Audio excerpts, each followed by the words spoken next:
We all have anxiety. Can we manage it? Can we regulate it? Can we have control of it? Generalized anxiety is what you're going to learn about today, and that's when we have difficulty doing it, and there might actually be a neurobiology reason. Listen to this. Dr. B here with our series on demystifying the DSM, and we are talking about anxiety disorders. And today I'm talking specifically about generalized anxiety disorder. And this is actually the most commonly diagnosed out of all of the mental health conditions, right? And I think I talked about this in the panic disorder, but it's important to kind of clarify again. Mild, moderate, severe, and panic levels of anxiety. So there's different levels of anxiety. And anxiety is not bad, okay? Anxiety is our natural defense in our body to fight or flight, to get things done. And so I think this is a misconception that we should not be anxious. And the reality is anxiety, mild anxiety, allows you to be productive.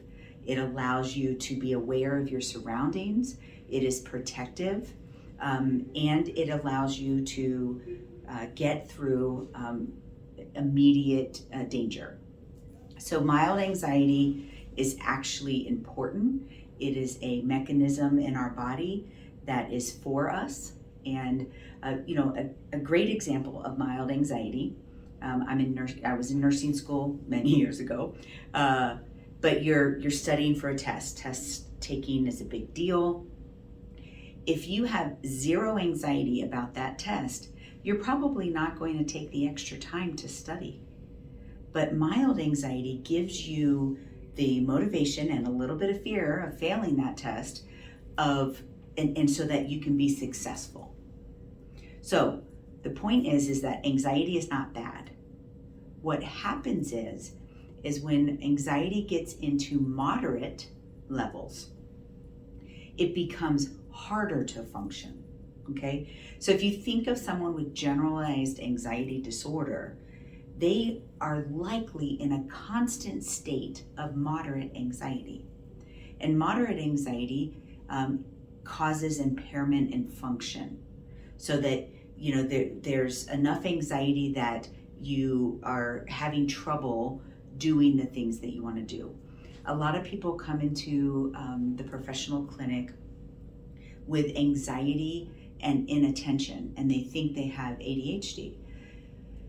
But anxiety by itself, moderate anxiety, can actually pull attention away from the prefrontal cortex and cause you to not be able to pay attention, right? Because when I was explaining mild anxiety, this person is able to function better because of that anxiety. But when it gets to be moderate anxiety, you're not functioning as well as you could be, okay? And so generalized anxiety disorder, and remember, all mental health disorders are about, there's an impairment in function.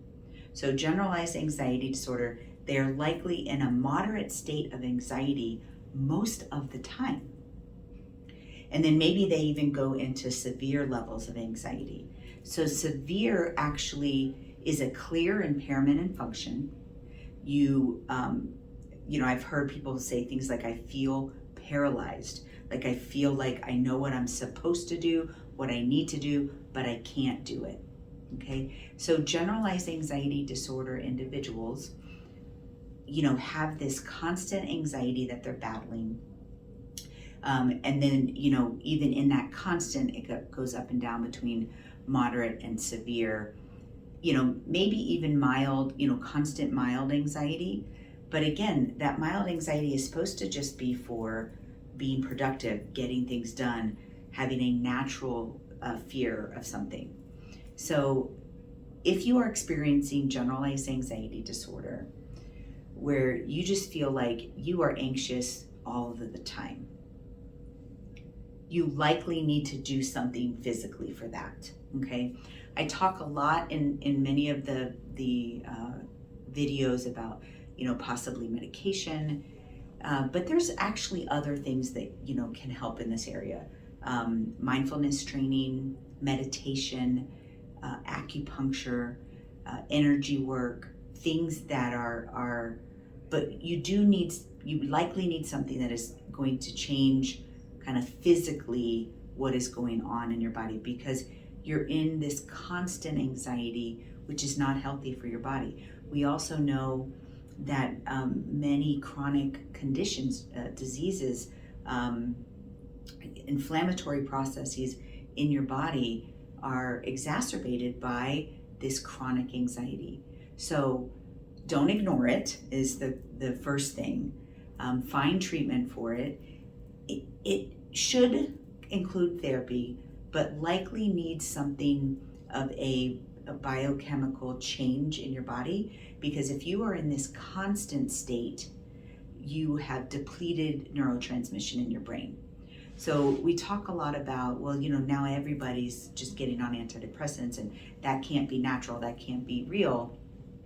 But what's happening is, the theory of anxiety and depression is low neurotransmission in the brain. But what came first? But we also know that chronic stress or chronic anxiety depletes those neurotransmitters. So maybe you weren't born with low neurotransmission, right? But with this chronic stress, chronic anxiety, there is low neurotransmission going on. And so this is part of self-love, being able to identify that and do something about that. If you can't completely get rid of your stress, mine, right now I'm in extreme active grief, and I have to feel that. And so that comes up as anxiety sometimes. And so, I have to take care of myself. And I just challenge anyone who follows me that you are looking at the big picture. You're not just looking at one of these videos that I'm talking about one little thing, right? Because there is not one little answer. But in each video, I'm giving different advice that there's different things that we can do, but do something to take care of yourself, to love yourself, because you can be mentally strong. You are already mentally strong. Now let's learn how to actually manifest it. If you got to the end of the video, you obviously enjoyed some of the content. I have a lot of free content out there. I am really trying to empower everyone to find their mental strength. So subscribe, get the actual notifications. Let's embrace this journey of mental strength. See you there.